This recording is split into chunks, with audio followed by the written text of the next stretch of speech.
알기 쉽게 쏙쏙 손바닥 경제 시간입니다. 금융당국이 이번 달 말인 31일부터 갚아야 할 원리금 규모가 고 DSR 기준인 소득의 70%를 적용하게 됩니다. DSR 규제 강화로 인해서 대출에도 한파가 몰려올 것으로 예상됩니다. 기존에 은행에 대출이 있는 차주는 대출이 막히고 신규 대출자는 대출 한도가 대폭 낮아질 것으로 예상되고 있죠. 과연 이번 DSR의 규제로 인해서 금융 환경 어떻게 바뀔지 자세한 이야기 나눠보겠습니다. 이재문 창조도시경제연구소 소장입니다. 어서 오세요. 안녕하세요.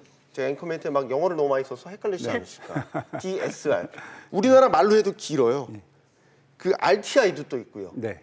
어제 금융위원회 발표에 상당히 혼란스러워하실 분들이 많을 것 같아서 개념 설명부터 먼저 부탁드립니다. 그러니까 이제 기존 3월에 이제 도입이 돼서 시범적으로 이제 운영되다가 최종적으로 이제 관리 지표를 어제 발표를 했습니다. DSR은 뭐냐면 총부채 원리금 상환 비율이라고 얘기하는데요. 1년 동안 이제 갚아야 되는 총 대출 원리금을 연소득으로 나눈 비율을 얘기하고, 이 비율이 높을수록 부채가 좀 많다라고 봐야 되겠죠. 근데 이제 이 DSR 같은 경우는 이제 소득이 낮은 경우가 DSR 비율이 높은 경우가 이제 많기 때문에 이제 그런 부분들 때문에 이제 대출에 대한 어떤 우려감들이 좀 높아지고 있는 것 같고요. 상대적으로 이제 RTI는 뭐냐면 임대업 이자 상환 비율입니다. 그래서 이제 부동산 임대업자의 연간 임대소득을 해당 임대업 대출의 기존 대출의 연간 이자 비용과 신규 대출의 이자 비용을 합한 금액으로 이제 나눈 비율을 이제 RTI 임대업 이자 상환 비율이라고 얘기하고 있습니다. 그러면 언제부터 DSR이 도입되는지 또 적용 대상도 좀 알려주세요. 네, 10월 31일 이후에 이제 적용이 되는 걸로 나와 있고요. 이제 도입 대상은 기존에 있는 모든 대출들이죠. 그다음에 주택담보대출이라든지 카드론, 신용대출, 그다음에 이제 이런 대출들이 다 포함되고 있는 가운데 이제 일부 전세 자금 대출의 경우에는 이제 DSR 부채에 포함되지 않습니다. 다만 전세 자금 대출을 가지고 있는 분이 신규 대출을 받을 경우에는 이제 전세자금 대출 같은 경우에 이자만 포함되는 어떤 그런 것들이 있고요. 그다음에 이제 사익돌 대출이라든지 보금자리론이라든지 일부 서민 금융을 위한 대출은 이제 DSR 부채 포함에 제외되어 있습니다. 이렇게 되면 결과적으로 보면 전체적으로 다 대출이 더 어려워진다. 이렇게 보면 저희가 되는 거겠죠? 네, 저신용자인 경우에는 이제 DSR 기준이 많이 올라가 있기 때문에 이제 추가로 대출받기가 쉽지 않은 상황입니다. 물론 이제 정부에서는 거기에 따른 출구 전략으로 서민 대출의 어떤 금융의 어떤 제도적 보완이라든지 이런 거를 통해서 좀 보완을 하겠다고 하지만 아직까지는 탁 누러지게 나타나지 않은 그런 상황입니다. 그럼 실제로 얼마나 줄게 되는지 그 예를 좀 들어서 설명해 그러니까 보면 이제 시범적으로 이제 지난 2018년 3월부터 지금 10월 이제 30일까지 이제 적용되던 DSR 기준은 100%였거든요. 그 얘기는 뭐냐면 연봉 5천만 원짜리 소득자가 원리금 상환액 전체 부채액이 5천만 원까지 상환이 되면 된 거죠. 5천만 원까지.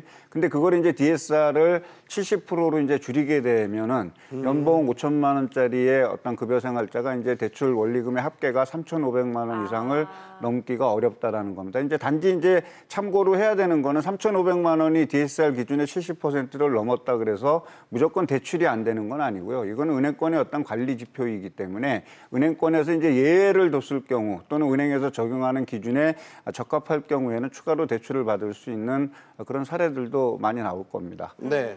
또 다른 예도 저희가 준비가 돼 있죠?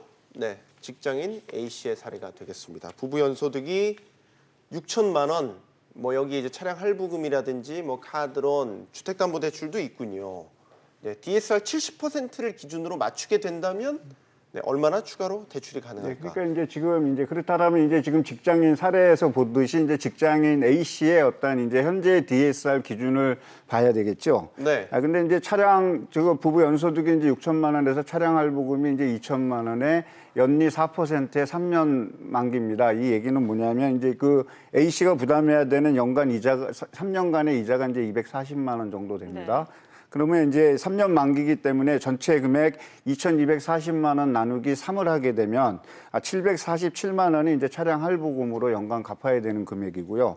카드론 같은 경우는 통상적으로 뭐 24개월 정도 기준으로 보기 때문에 24개월 만기로 했을 때에는 1년에 부담해야 되는 원리금 합계액이 500만 원이고 500만 원. 그다음에 이제 주택담보대출 같은 경우에는 이제 3억 원이 이제 원리금으로 포함 아마 계산하기 쉽게 하기 위해서 이제 원리금을 포함시킨 것 같은데 20년 동안 했기 때문에 3억 원을 20년으로 나누게 되면 이제 1,500만 원 정도가 연간 부담해야 되는 금액입니다.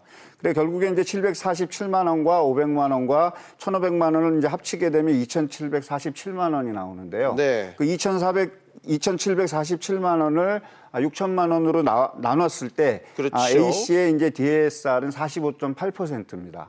45.8%이기 때문에 DSR 기준 70%를 놓고 봤을 때 A씨는 아직 24.2%의 여유가 있기 때문에 이를 금액으로 이제 환산하게 되면 1,453만 원 정도의 추가 여유분이 있는 겁니다. 그러니까 예를 들어서 이제 이걸 추가로 대출받을 경우에는 이제 기준이 차이가 많지 않겠습니까? 예를 들어서 신용대출을 받는다 그러면 이 1,453만 원이 10년 기준으로 하면 되니까 A씨가 신용대출을 받는다라고 얘기했을 땐 약 1억 4,500만 원 정도를 추가로 받을 수 있는 여지가 있다는 것이죠. 그렇군요. 마지막 부분 다시 한 번만 설명해 주세요. 그 얘기는 이제 지금 이제 A씨가 이제 주택담보대출은 이미 지금 한 3억 원 정도가 그렇죠. 있기 네. 때문에 네. 이제 여기에서 이제 대출이 없는 이제 신용대출을 받고 싶은 거죠. 그러니까 이제 신용대출을 신용대출. 받았을 때 네. 이 원리금 합상 금액이 이제 남은 잔여액이 이제 1,400 정도 그렇죠. 되니까 이 네. 금액을 맞춰서 신용대출은 10년 기준으로 보거든요. 네네. 그러니까 곱하기 10년을 해주면 이 A씨가 받을 수 1억 있는 좀 4천. 1억 1억 4천 정도 받을 수 있고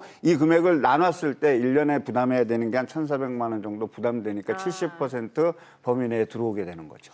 그렇군요. 근데 연소득이 6천만 원인데 1억 4천까지 은행에서 물론 퍼센테이지가 남았다고는 하지만 그러니까 1억 이게 4천까지는 안 금액이 해줄 이제 것 같은데요, 심사과정에서? 금액이 이제 1억 4천이지만 이거를 10년을 나눠서 이제 갚는 거죠. 만약에 이걸 20년을 나눠서 갚는다고 얘기한다라면 조금 더 낮아지겠죠. 금액이 좀 많아질 수 있고. 그러니까 이거를 일률적으로 이렇게 하기보다는 제가 이제 오늘 이거는 설명하기 위해서 이렇게 말씀을 드리는 거 디테일한 거는 이제 다 따져보고서 이제 계산을 해야 되기 때문에 실제 금액하고는 약간 차이가 날 수 있지만 네. 70%의 의미를 우리가 이해한다 그러면 이제 하기 위해서 무슨 이렇게 설명을 의미인지. 드린 겁니다. 알겠습니다.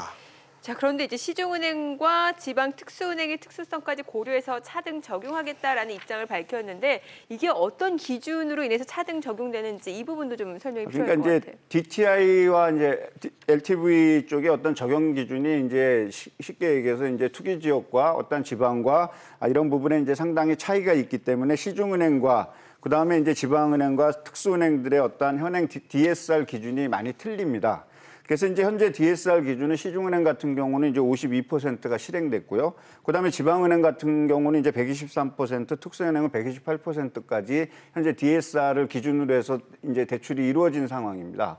근데 이제 이렇게 이루어진 상황을 이제 2021년 말 기준으로 해서 이제 목표치를 40%에서 80%의 기준으로 맞추기 위해서는 DSR이 이제 많이 낮아져야 되겠죠. 낮아지는 것만큼 대출 원리금을 일부 갚거나 추가 대출이 이제 규제되는 어떤 이제 그런 상황이 이제 만들어질 수 있기 때문에 차등 적용을 할 필요성이 이제 여기에서 만들어진 겁니다. 일률적으로 고 DSR 기준인 70%나 90%를 지방은행에 적용을 하게 되면 지방은행 같은 경우는 아까도 말씀드렸지만 123% 정도가 되는데 70%를 낮추게 된다 그러면 한 53% 정도를 낮춰야 되지 않겠습니까? 네네. 일순간에.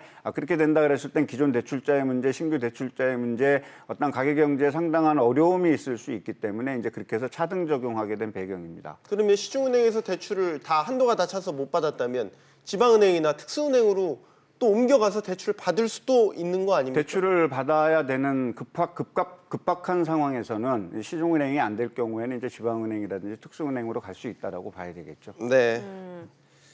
그러면은 오히려 뭐 신용도가 낮은 사람이라든지 소득이 낮거나 그러니까 상대적으로 서민층이 오히려 대출이 어려워지는 게 아니냐라는 우려도 분명히 있는 것 같거든요. 네, 아까 처음에 제가 말씀드렸지만 이제 DSR 비율이 이제 높으면 높을수록 저소득자라든지 이제 신용이 나빠질 수 있는 어떤 그런 위험에 이제 노출돼 있는 분들이 많기 때문에요. DSL을 지나치게 일순간에 강화를 하거나 그 속도를 빨리 하게 되면 당연히 저신용자를 중심으로 해서 대출 압박과 대출을 받기 어려워지기 때문에 그분들이 또 다른 사채 시장이라든지 글로 갈 수 있는 전이 될 수 있는 여지가 있기 때문에 그 부분에 대한 어떤 완충 장치와 보호 장치는 충분히 있어야 될 것 같고요. 현재 상황에서는 이제 뭐 사익돌 대출이라든지 바꿔드림론이라든지 이런 부분에 대해서는 현재 DSR 부채를 적용하지 않기 때문에 본인이 생각해서 뭐 7등급 이하의 어떤 저신용 등급에 있다라고 얘기했을 때에는 어떤 채무 관리라든지 이런 것들을 좀 전문가들한테 상담을 받아보고 그다음에 추가 여지가 있는지를 한번 좀 연구를 해보면서 리스크 관리를 하는 것이 좋을 거라고 생각을 합니다. 네. DSR 규제, 뭐 RTI도 마찬가지고요. 이게 이제 다시 강화가 되고 거론되고 하는 것이 사실상 부동산 시장 그러게요. 예. 대출에 대한 옥죄기 아니겠습니까? 효과가 있을 거라고 보십니까? 예, 뭐 일단 정답부터 말씀드린다 그러면 분명하게 이제 효과가 있고요. 아까 말씀드렸지만 저신용자의 어떤 리스크 관리는 반드시 필요하다라고 보여지고 결국에 이제 이 DSR이라든지 RTI라든지 이런 그 대출 규제라는 건 어떤 재무 건전성이죠. 가계 부채의 어떤 증가 속도를 늦추면서 가계 부채가 연착륙될 수 있는 사회 분위기를 또 만들고 그다음에 대출을 통해서 집을 사는 어떤 그런 관행을 좀 앞으로 좀 다른 방향으로 유도하기 위해서 이제 본격적으로 실시하는 제도이기 때문에 당연히 부동산 시장에는 영향을 미칠 것이고 이런 것들이 이제 점점 제도적으로 정착이 되면서 가계부채 증가 속도가 둔화되면서 어떤 주택 가격이라든지 이런 것이 하향 안정세가 되는 또 다른 하나의 계기가 되지 않을까 이렇게 생각하고 있습니다. 알겠습니다. 창조도시경제연구소 이재문 소장이었습니다. 감사합니다. 잘 들었습니다. 수고하셨습니다.